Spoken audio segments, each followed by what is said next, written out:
Welcome to The Parts Truth, the podcast where the nuts and bolts of the home service world come together.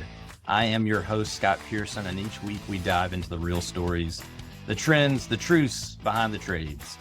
From the shifting tides of the economy and supply chain challenges to what homeowners need to know before making big investments in their homes. Whether you're in the industry or you're just trying to make smarter choices for your home, we're here to break it all down. No fluff, just facts. So grab your coffee, tighten your tool belt, and let's get into it.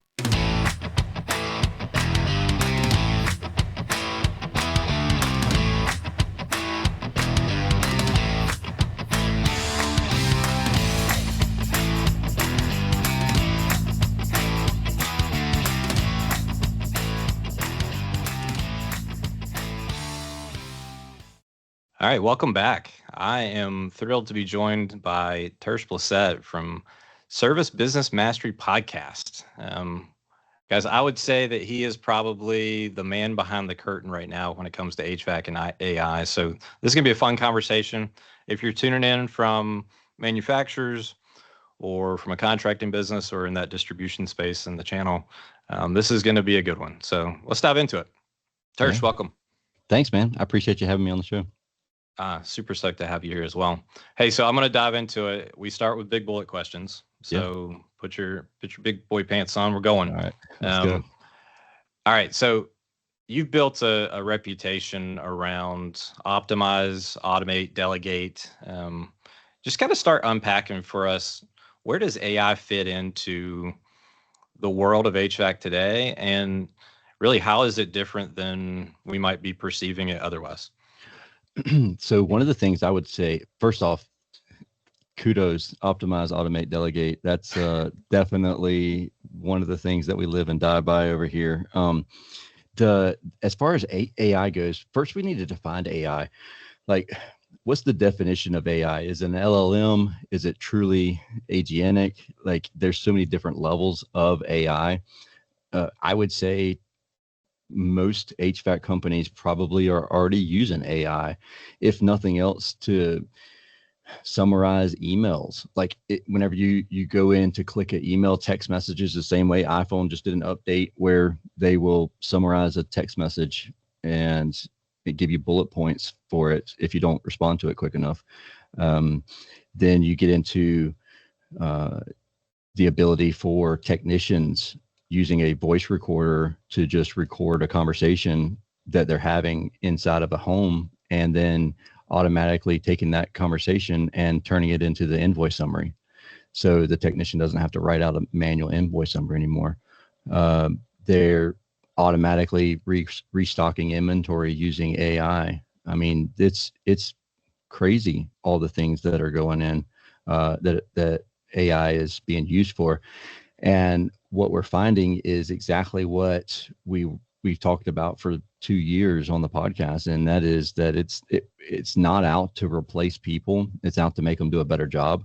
The people who are going to get replaced by AI are the people who refuse to adopt it and try to ignore it, or really just don't work to improve their business by using it. So, I mean, it's a tool. Like we have a program that analyzes phone calls for CSRs, and as soon as a phone call is ended, it sends the summary of the call to the business owner, the CSR manager, whoever you want it to be, and it tells them, hey, that call should have been booked but wasn't booked. Here's the reason why. Now, there's coaching aspects in that as well. Like, so now the CSR can say, all right, I should have done this instead of that. We didn't book this call because we were busy doing maintenances, but I should have moved things around because in fact, they had a tripped breaker on their outdoor unit. So more than likely it's got a grounded compressor on a 15-year-old system. Like I should have moved things around instead of telling them, no, we're booked out 3 weeks on maintenance calls. And so using AI, like it's in a lot of companies. I'd love to see it in the manufacturing world in more things, but honestly, it's like I hope I don't get shot or humiliated for this one, but it's the refrigerant on steroids right now, like the A2L issue, and the fact that there is all of this different AI out there. And what we really, really need is a way to like get them all together, like so that there's unity in what we're doing so that we can mesh things together. Because right now, like we don't have open APIs on certain things. Some things are blatant ripoffs of other products. And so it's going to be a challenge for the next probably 5 to 10 years as far as, is this AI product going to work with this AI product? Now I've built my whole ecosystem around this over here.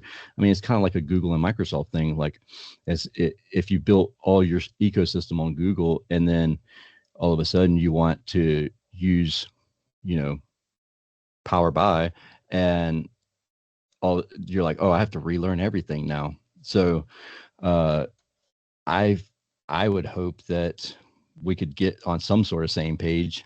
I don't know that's the case necessarily, but that's where I'd love to have it that way, so that it was a very, it's easier for the contractor, so they're not so overwhelmed.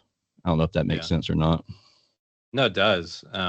So a statistic I found this morning as I was getting ready for this conversation, about 78% of businesses globally are doing something with AI today. And I think you kind of referenced that with, and I think a lot of them probably outside of that 78% are using it and they don't even realize it, to some extent. And it says about 91% of small businesses, which I throw contracting businesses into that bucket most of the time. 91% of small businesses that use it increases revenue. Yeah. So when I'm thinking and listening to you talk, like the ecosystem and how it's built out and different products and really the rapid change of it all, it's almost like when I think about the structure of a contracting business, just simple business, like we've got sales, we've got marketing, we've got HR, we've got, operations or whatever that, concept is in the contracting world. It's almost like there's another department being formed, AI. Who's going to be your AI team to make sure that the business is functioning in a way that is efficient and can keep up? Because that example of missing calls, that's a real thing. I mean, that's always been a real thing. And there's never been a way to really supplement the lack of bodies to answer the phone and do a good job 100% of the time. Yeah. Until now, because you used to go hire a call center and maybe they train their people well enough to answer the phone the way you wanted your brand to be represented. Oh man, if I could just get them to say my name right, like exactly, they can't even say service emperor correct, and that's. But the other thing is the booking percentages. So how do you know, like, let's spend some more money on marketing because we need to get our booking percentages up. We need to get more leads coming in the door because our booking percentages are low. And then in reality, the CSR is typically the person who marks it bookable or unbookable. And so they are the ones who are saying, all right, we're booking at a 90-something% booking rate. And the program that we have that we actually were working on, it classifies the calls for you. So if it's a bookable call that they did not book, then we mark it as a bookable call. So then it's unconverted. So then we're like, hey, you don't need to spend more money on marketing ads. You need to spend more money on converting the leads that you're getting coming in the door now. And then you can pair that up with an AI outbound voice agent, and they can follow up with the customer and say, hey, I noticed that you called in and we weren't able to service you at this time. We had an opening, would you be available? And so then that's the AI voice doing that instead. So you don't have manpower actually having to do that. And I feel like that's got to be a real thing in that consumer relationship, because I know as a homeowner, I may not want to settle with the first guy I talk to. I may want to just shop around for a minute. So if I don't have a good follow-up method as a contractor, you might lose that really good customer that was just doing their homework, right? Yeah. And they may have been excited about you, but they had someone else actually do a follow-up, and that's the person they went with, or the company that they went with. And the thing about it is like you can use AI to go through open estimates in your system, and it'll scan through all of your open estimates and follow up with them and say, hey, I noticed that you didn't approve X, Y, and Z repair. Would you like to take a look at it now and have that conversation with them? And so, yeah, there's so many opportunities for growth within the business without having to add additional overhead as far as human labor. And not only that, outbounding is not fun. As a person, getting told no constantly, like it's not the funnest thing in the world to do. So AI has no emotion at all. So it can outbound constantly. Perfect call every time. Yeah. Yeah, exactly. 100%. Because that's the reality for most salespeople. Like, not everybody's buying today, right? Nope. Not everybody's buying from you today. You're gonna get, a lot of no's to get the yes. We know that whole story. Absolutely. But it can be discouraging. Like, it doesn't make for a good day to hear no, no, no, no, no, Right. and then one yes. It's like me playing golf. I might have one good shot that brings me back, and that's our good outbound salespeople too. I play golf so I can drive the golf cart. That's it. Yeah, that's the fun part. At least that's what my kids say too. But throwing friends out of the golf cart is my goal.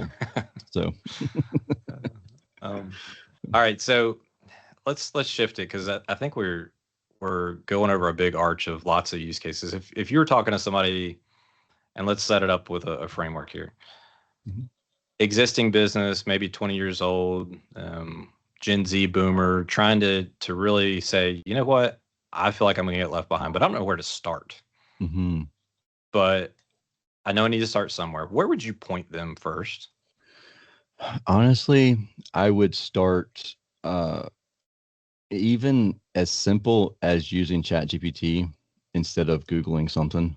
And then you get used to having the conversation. What you're doing is you're learning how to prompt the LLMs, the large language models, which like that's your ChatGPT, your Claude, all of these Perplexity. Those are LLMs, and you're learning how to prompt them, and they're learning your style of speech as well.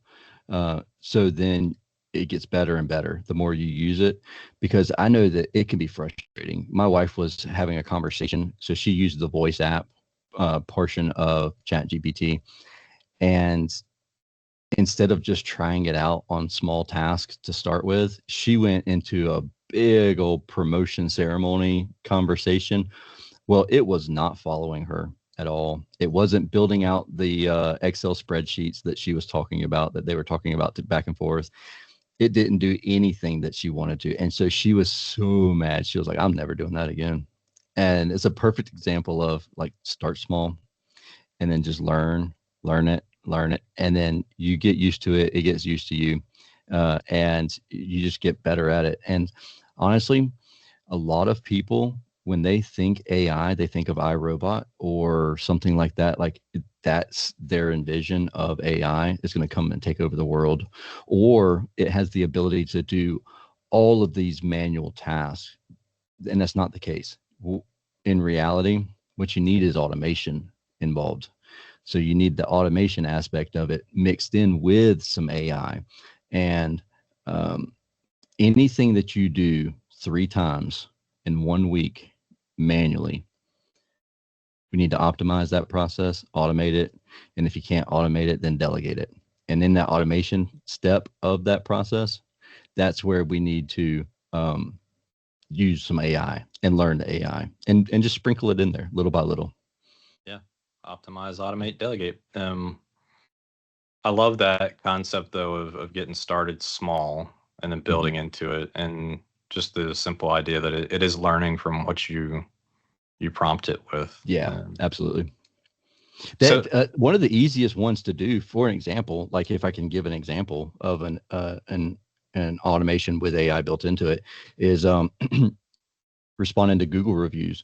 Like it's a monotonous task, and you don't want the reviewer to stop leaving you 5-star reviews. So you need to respond to it. Plus Google wants to see the responses. But it's one of those things where it's like, especially if they just give you 5 stars without a review. And so you're like, well, what do I say here? Well, if you throw that in with AI, it literally can pull all kinds of information and then it'll give a very well worded review. Heaven forbid you get a 1-star review. That's your baby. And now you're emotionally attached. You're mad, potentially. If it's me, it has been me before. You're pissed. And all of a sudden you're like, you're talking about my baby. And well, AI doesn't get mad. So I actually had a 1-star review that we deserved. And I went back to look at the review, and it was gone. And I was like, what in the world? I didn't delete it. I can't delete it. I found out that the owner of the review deleted it after the AI did its response, because the response was so well worded. He was like, man, I felt like a jerk after reading your response. And I was like, oh, that wasn't me responding. That was AI. That's he was super interesting. He was like, well, you want me to put the review back up? And I was like, oh, absolutely not. But I was like, man, I wish you wouldn't have taken it down, because the response to the review was exactly what I wanted it to say. And it felt exactly the way I wanted it to feel. And if it was me writing the review response, I would not have written it that way at all. And, I know that I'm this way. I'm sure that everybody does this, but whenever you go somewhere and you see they have a gazillion 5-star reviews, but they have like 15 1-stars, like, let's check out the 1-stars. First, let's see what they are. And then second, let's see how they responded to it. Did they attack the person that was doing the review? And if not, like, how did they word the review response? And if it's a really good one, then you're like, okay, they took ownership of it. Like, they apologized and they want to do better. And that's exactly how this review response was. And of course I told him, I was like, no, don't put it back up. We'll get you. We'll get you taken care of. But yeah, that's a really low hanging fruit. That's very simple to do. And with those 5-star reviews, automatically adding those to social media. Like, it's the same step. As soon as the review comes in, you have social media content. That's pretty awesome to think about. And yeah, replacing what could be an emotionally charged task that's monotonous with a well intended, emotionless AI function. I like it. Yep. So as you're looking up and down the channel, and I say channel, like, we got OEM distributor to contractor to end user. I know you spend a lot of time in that contracting space. That's where you've developed a lot of tools and resources and coaching. But if you were pointing upstream in the next 5 years, what would make it easier for contractors to satisfy end users utilizing AI if they were willing to do it? Is it data? Is it simplicity on information? What is it? One of them is the ability to register warranties. Oh, I like that one. Yeah. So being in the distributor space for so long in my career, I think I've had at least, I don't know, hundreds of conversations with contractors that are most of the time are like, look, if in the busy season, we just say nope and scrap the idea of processing a warranty and let it pile up in our shop. Yeah. And then sometimes they're out of warranty at that point. We can't even process it.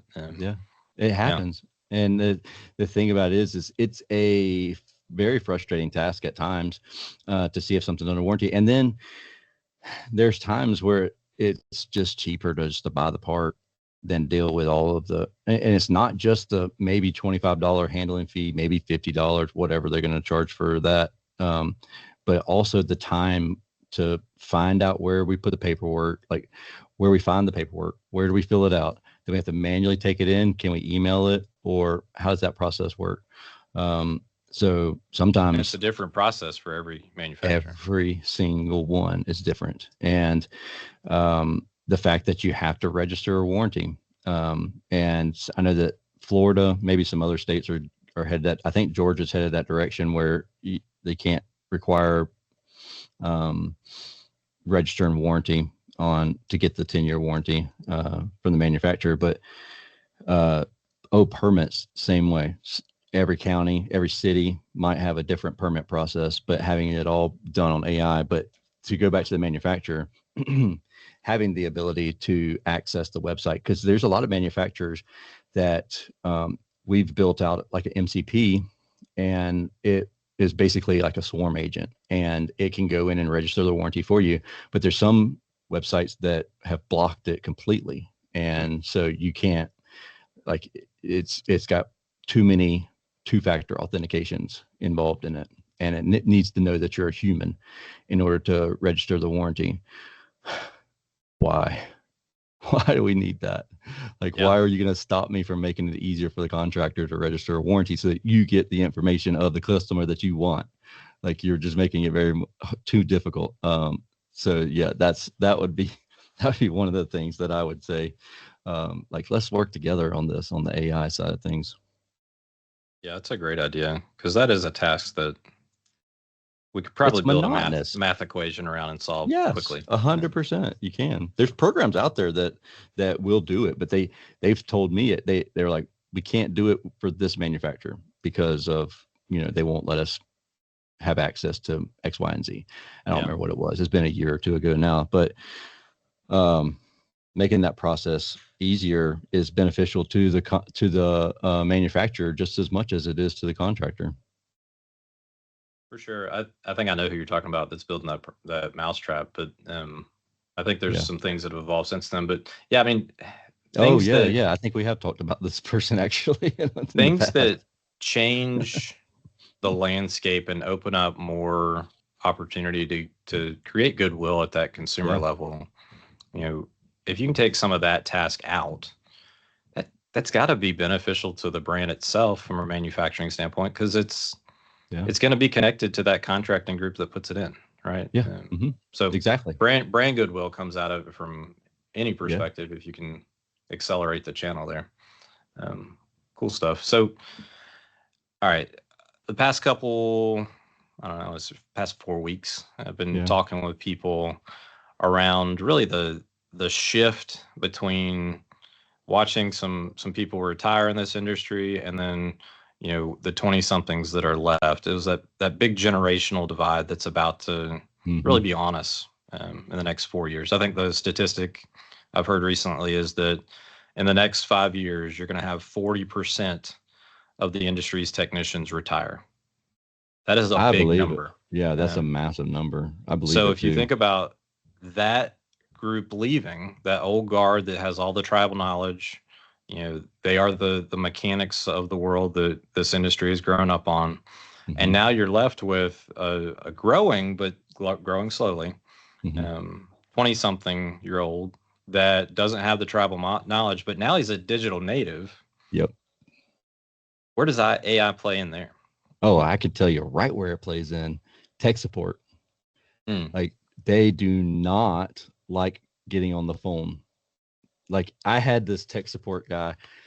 I mean, by the time he retired, he was my trained tech support guy. I loved him to death. Bill was the man. He knew. He was like, oh, you're on a Voyager package unit?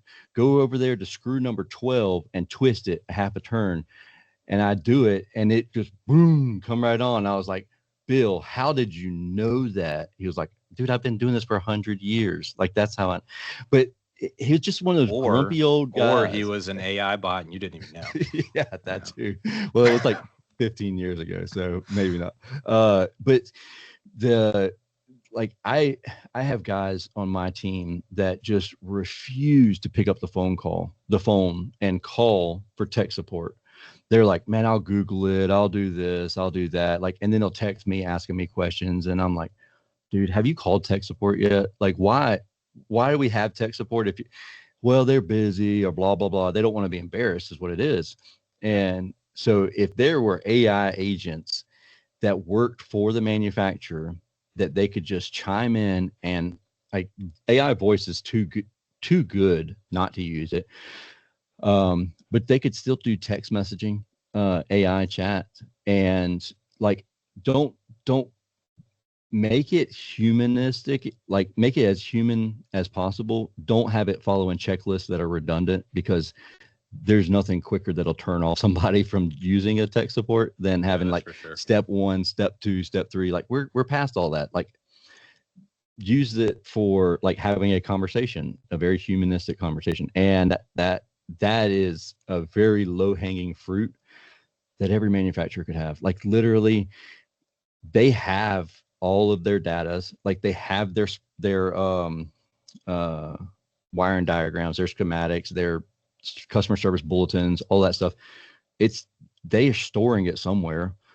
Allow the AI to tap into that information and extract it. Like, okay, what's your model and serial number? Boom. Okay, here's our wiring diagram. Here's our schematic. Here's our service bulletins, and let's go from there. Like, it's just that simple. That's a very low hanging fruit that I think a manufacturer could win at doing that.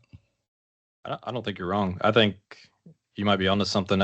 I think the biggest gap right now would be some of that older equipment in the field. Yeah. That doesn't have well documented documentation back in the archives. I would say, though, we're not that far away from that not being a problem anymore. Sure. I mean, you got a couple 22 systems still chugging along there. But I just replaced my 23-year-old American Standard last summer because I was tired of trying to chase the R22 price. But yeah, the idea that, at least in residential, you're almost there. We probably have a lot longer to go in commercial. But in the commercial world, I mean, there was more documentation on the Precedent and the Voyager package units way back when I was first getting into it in 05, 06 than I was seeing on the residential side, So like there was a lot of documentation even back then on that equipment. I guess there would be because you've got a pre-specified unit there. Yeah. So I mean, it's there, it's available. I don't know. I definitely wouldn't want to put tech support guys out of business by any means. I think there's still a place for them as well. Well, I think what you're going to see is they're retiring too. Sure.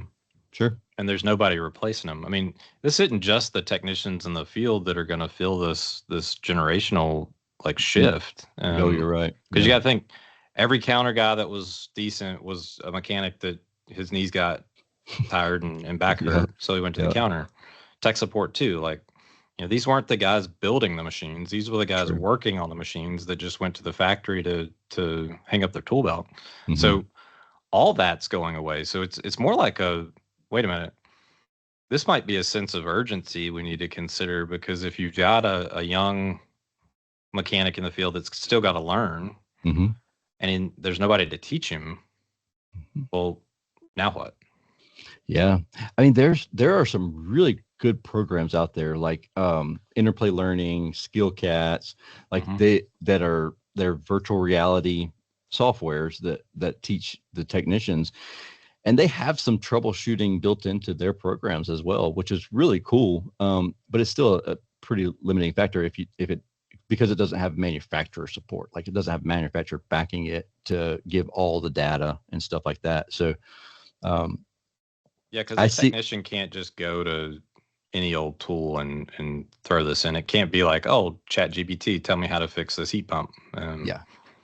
Well, I built out a custom GPT inside of ChatGPT for not every, but a lot of the refrigeration manufacturers that we use, like Hoshizaki ice machines. And I literally just got all of their information that I could get, and I built a custom GPT because I had technicians that were just getting stumped on Hoshizaki ice machines. And so literally you can just go to that custom GPT, ask it any kind of question in the world, and it's going to search its knowledge base, which is basically the service bulletins, and give you the answer based on that. What it will not do, because this has been almost a year ago that I built it, it won't say oh yeah, somebody probably bypassed that relay and did this and that and the other. Here's a rule of thumb.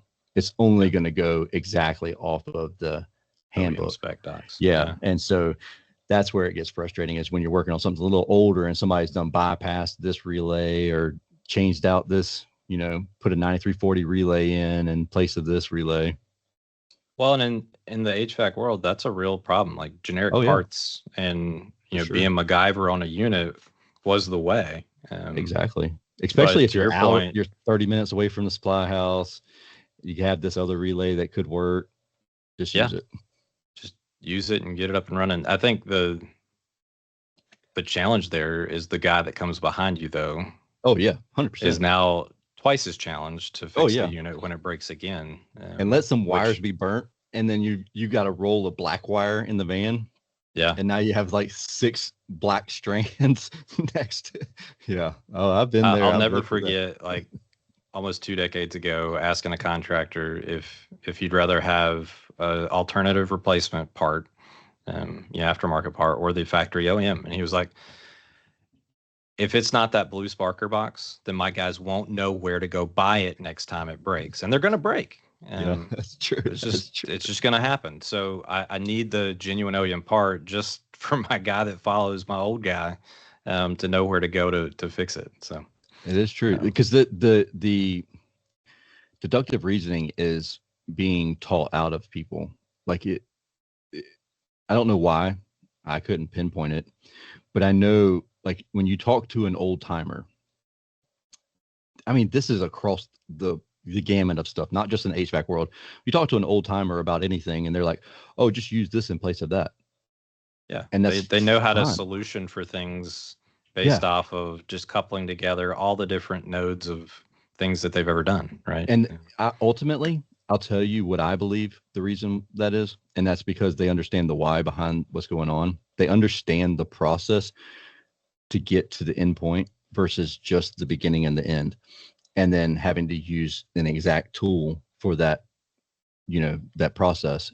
If you understand the why, like, why did that happen, then you can understand how to avoid it happening again, and you can use whatever tool is in your arsenal at that point. Yeah, but if you're a younger person that has You're only right. learned in that modular Yeah, fashion and not that absolutely. linear fashion, 100%. that's different, right? Yeah, And you're you absolutely know, right. I equate it to doing things around the house. Like we have a pool. If something on the pool pump or the heater breaks, I'm Mhm. quick to go to YouTube to figure it out. Sure. But because I'm only going to look for the 3 minutes worth of information I need, Yeah. I can't fix that entire machine. And if it's the wrong thing, Yeah. because I got back a wrong error code or something, then I'm screwed. Exactly. So No, I agree with you 100%. It's just the difference in the way that we were taught, I feel like. And honestly, I blame it on the fact that we had a shortage in labor 15 years ago, and we were spinning up people as fast as we could. And it mm, was like, hey, look, if you see the motor's not spinning and this thing over here, that silver is swollen up, just replace it. Like, yeah, but what caused it to fail? Well, don't worry about that. that Just that's change the why capacitor out. that's why we started charging $400 for a capacitor change. That's exactly right. That's exactly right. That's good stuff. Hey, we're running up on time here, but Yeah. let me leave you with a simple question. Looking at the whole industry today, and I know we could have tons of conversations on AI, but Mm-hmm. what would you leave the audience with right now as far as this is what we need to look around the corner on and be prepared for? Um,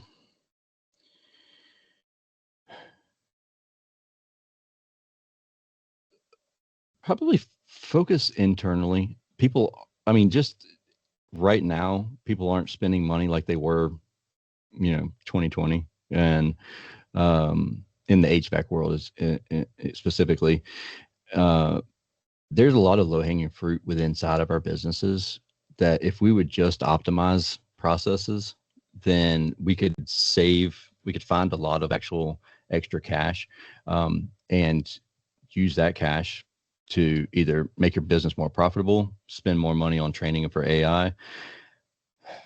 Look at what it means to have a CTO, because that's something that we've never had. And when you talk about the hierarchy of HVAC companies, you get your CEO, maybe a COO, CFO, but not a CTO. So when Yeah. you start talking technology, like, um, and also when you are when you're deciding on new technology to introduce into your business, make sure it can communicate with other technologies, because the days are gone where it's like, all right, this is the all encompassing technology that's going to run my business. That's not happening anymore. So you need to have something that has an open API. And it's very important that their API is able to communicate with other APIs. And that's going to be, you don't want to sign a 3-year contract on something that you can't actually do anything with. That's going to be like a boat anchor. Yeah, that's a good point. Yeah, things will be changing a lot. That's right. Yeah. So, well, awesome, Tersh. It's been pretty cool to have this conversation. Looking forward to the next one. Yeah, same here. Appreciate you. Thanks. See ya. See you, bud.